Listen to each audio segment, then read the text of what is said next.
What's up guys, NepentheZ here and welcome back to another episode of The Road to Glory. With England winning just against Colombia, I thought we'd dedicate today's Road to Glory to a full England squad. And what I've put together here, some of these players you would have seen me use a little, some a lot, and some are brand new. But we've actually put together a past, present and future England squad. I've got a really good mix of, I think, 3 past, 3 future and 4 present England players. And yeah, we're going to head into some Division 1 games and see how well we do with it. You know, as I said, what we're going to do on the Road to Glory, I think, going forwards until, you know, like as a good mix, is just have every now and, well, all the time, really, just do squad builders, play some Div 1 games or some Foot Champs or some DKT, and just have some fun with some players that we've never used before. That does mean, however, guys, I've got to sell up on other players, just keep the coins up there. You know, we've got 1.5, almost 2 million. We sold the last team of players that we bought. Sad to see Perisic go. He was very good. We've still got Isco and Nani to sell as well. And once they're gone, we'll be up at like 1.9 or so, something like that anyway. And then obviously I spent some coins on the cards that we're going to have here as well. So we've got about 2.2 or so million coins. So guys, like I said, English players. To start with, we picked up Pope in goal. There's not many good options. He's one for the future, of course. He's in his, like, early to mid-20s now, so I don't know if he's ever going to really make it, especially not with how Pickford performed, of course. But it's a decent card, and he has potential to make it into the England squad, of course. In at right-back is another one for the future, and that is Trent Alexander-Arnold. This is his man of the match, or team of the group stage, or whatever the hell card it was. It's not, like, the most insane card. Defending is pretty poor. His ball control and reactions are terrible. His composure is awful. He can't pass. But he's fast, man. He's fast, and that counts for something in FIFA. It really does.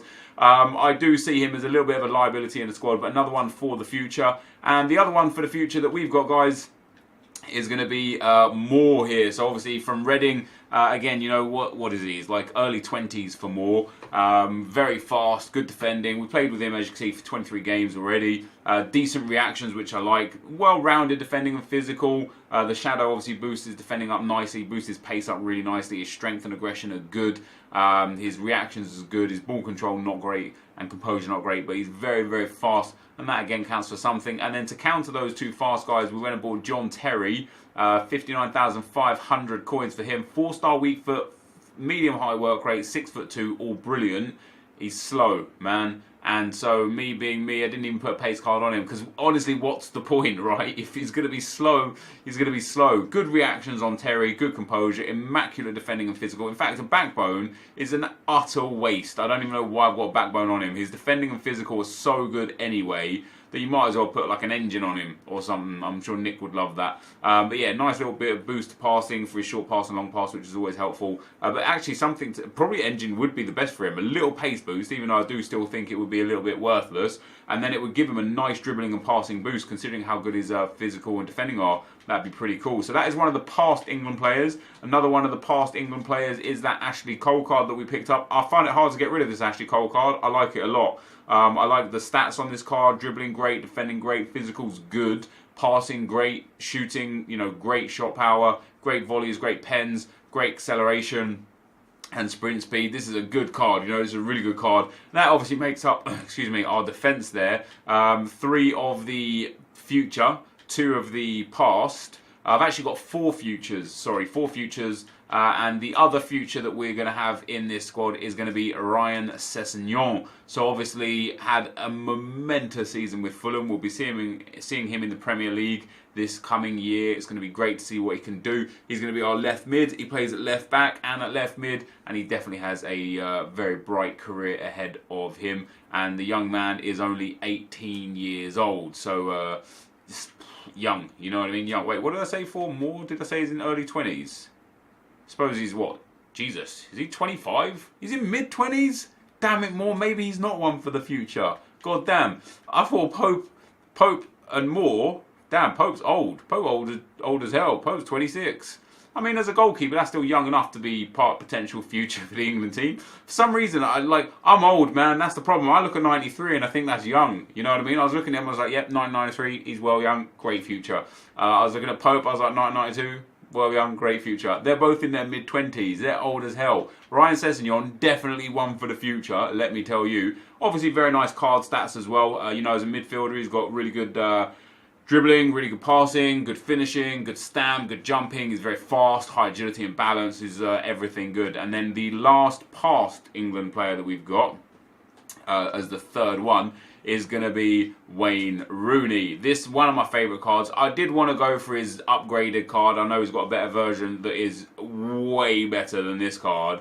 But it's like 400,000 coins, man. I'd lose like 30, 40k on depreciation and tax. When I've already got a Rooney card that I love anyway, there's no point in getting the other one. And this card is genuinely great. Great physicals, great dribbling, great passing, great shooting, and relatively fast as well. So not bad. And that takes us, guys, into the current England setup. So first of all, we've got Radford, who at the back end of the team of the season and stuff when we was using him, absolutely loved this card. As you can see, we played 127 games with him and he scored 102 goals, getting 72 assists. That is a phenomenal return from the Englishman. Got on for England today, was really effective as well when he came on for England against Colombia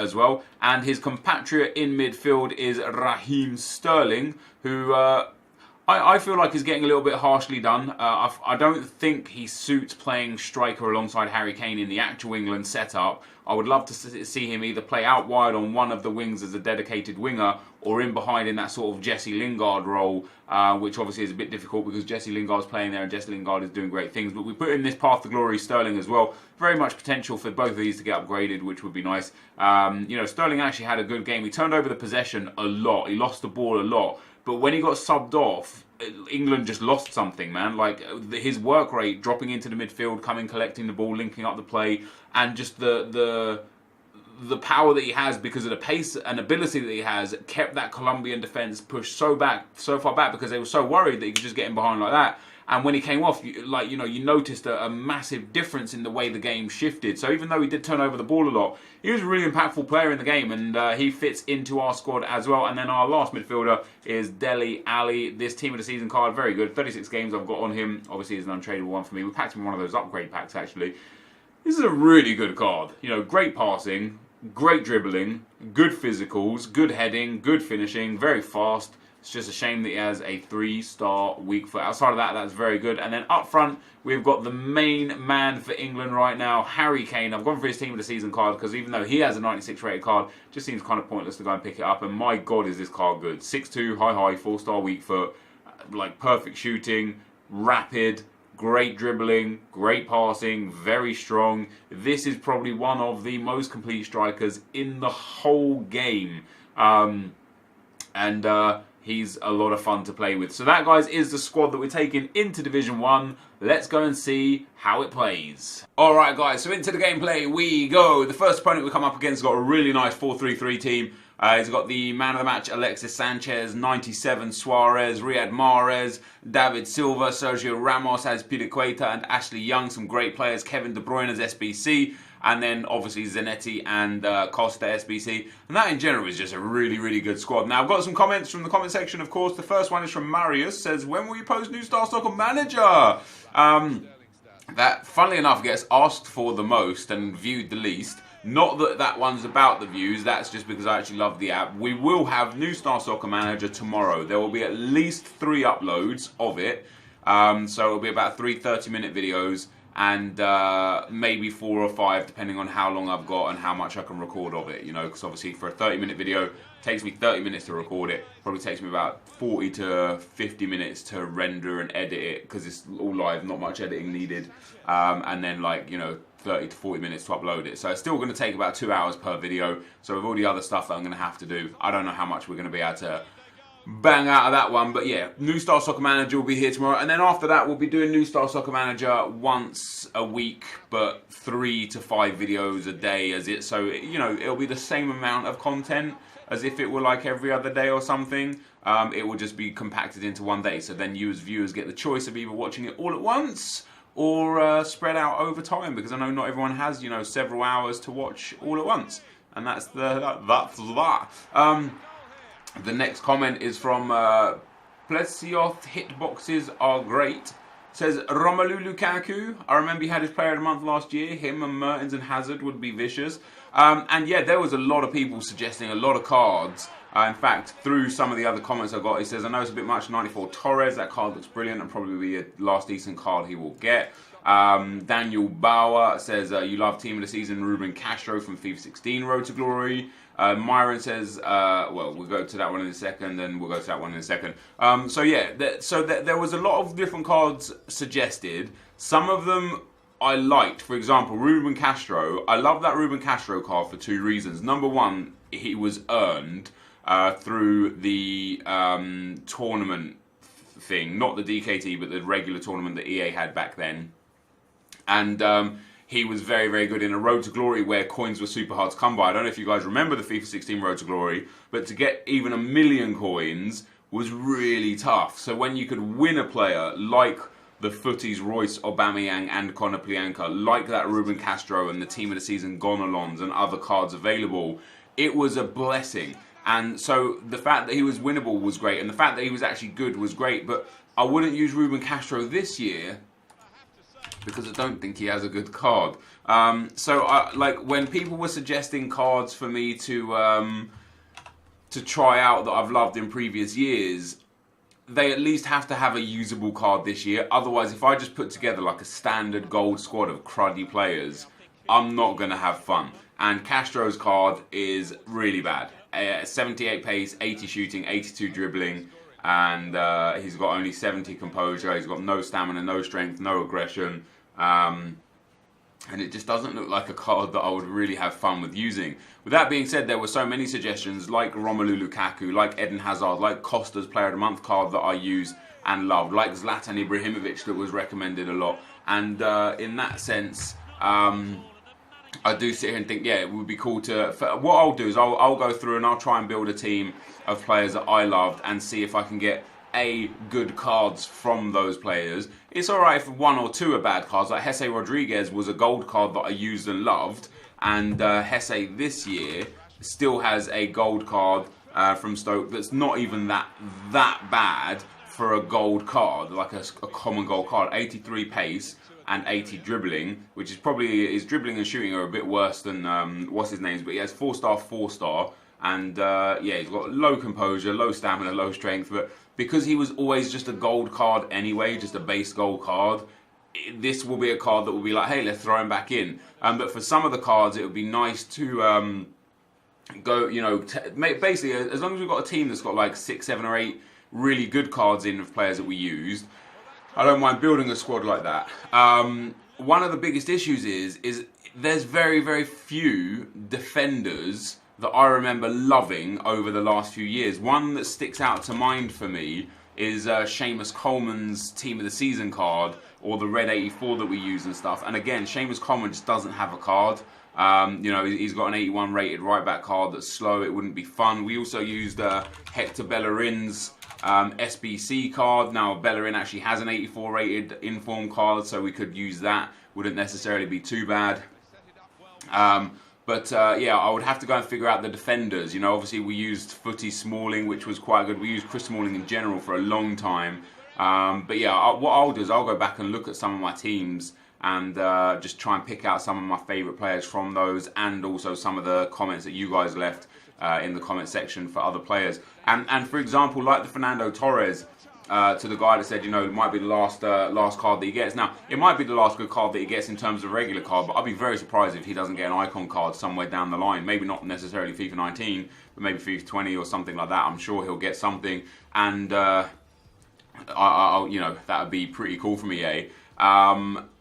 But in terms of like buying and selling players right now, obviously we've still got a long time of FIFA left. We've got like 12 weeks or so before the new game comes out. And so in that 12-week period, I've only got 2 million coins or so, plus all of my untradables. Now, there's a lot I can do with that if I'm buying and selling players constantly. But if I buy that Fernando Torres card, which, don't get me wrong, it is a great card and it'll be fun to play with for a few games, but he's 450k right now, And this is a sort of card that is liable to fluctuate dramatically. You know, today he's 450, tomorrow he could be 400.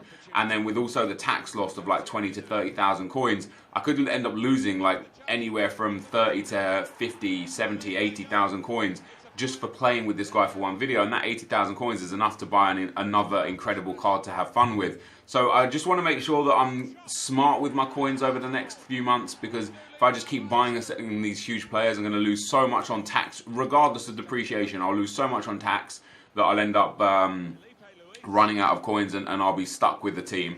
And I also still, now that we've got all of these new cards out, and with the World Cup still bringing us more new cards, and with, you know, Footy still to come and things like that, and the MLS All-Stars and such, I do want to try and figure out again what like my final 11 would be, because I still want to get like, this is my favourite 11. And I have a feeling it's going to be something to do with 5-star weak foot players. And on the back of that, Matteo says, wow, the way you play with that Perisic, it's like cheating. He's such a great card, and it's the reason why I like Heung-min Son a lot, and it's the reason why R9 is so effective. And what I remember from FIFA 15, I did a squad builder in FIFA 15 for a 5-star weak foot squad, and it was one of the best teams I'd ever played with. And what it sort of issued was the fact that, you know, we look at traits and we look at stats and we look at things like reactions and ball control and what makes a player great, but I genuinely believe that having someone with a 5-star weak foot gives you an extra edge so long as their stats are up to scratch outside of that. And I remember that squad that I had with all the 5-star weak foot players, and I used to just demolish people. And I wonder if this year that it goes overlooked, because you never sit there and think 5-star weak foot is a game changer. But if you have everyone in like your midfield and attack with a 5-star weak foot, every angle is a possibility for you, for passing, for shooting. Like, you never have to worry about trying to position the ball onto a strong foot for a shot. You just have so many more options. And so, like, my final end game team, I really think is actually going to like incorporate as many 5-star weak foot players as possible. But first, what I'd want to do is go and build a 5-star weak foot squad, play 10-15 games with it and have a feel with it. And then last but not least is Myron says, why don't you try posting some Football Manager instead of career mode in FIFA? You said before you love these type of games, so why the hell not? So with Football Manager, I used to no life Football Manager. I used to waste so many hours. In fact, FM08, I played that game for so long that even when Football Manager 2011 came out, I was still playing FM08 because the save I had, I was in like 2060 or 2070, something like that. I just played the hell out of it, and it was one of the greatest saves I'd ever had on Football Manager. I actually used to have a Football Manager channel as well, and it did okay. It was getting like 10, 15, sometimes 20,000 views a video, which is actually not too dissimilar from what we get on this channel these days. And it's fun. The problem with Football Manager is that right now it's so in-depth. You need to put so much time into it, and like New Star Soccer Manager, it's such a slow-paced game that even a 30 to 45 minute video might not even see you do anything really. That it just becomes it's not right. The content just doesn't work on YouTube. Maybe as a stream it would work, but generally speaking, Football Manager content on YouTube quite simply doesn't really work. However, guys, we end up winning the first 3 games with this team. The second guy, man, he went 1-0 up after like 15 minutes, switched to 5 at the back part of the bus, so I was happy to smash him. The third guy had an incredible team and we beat him, which was real cool. This guy right here, it was a close game until I got that red card with Trent Arnold, and after that he ended up going and beating me 5-1. Even though I created some good opportunities and stuff, as you'll see from the match stats, I quite simply just couldn't hold him away because I had one less man in defence. This, so guys, is going to be the end of the video for today. That was the England squad. It played very, very well in Division 1. I was very happy with my results from it. This is going to be the end of the video though, guys. Thank you for watching, and I'll see you next time. I'm out. Peace.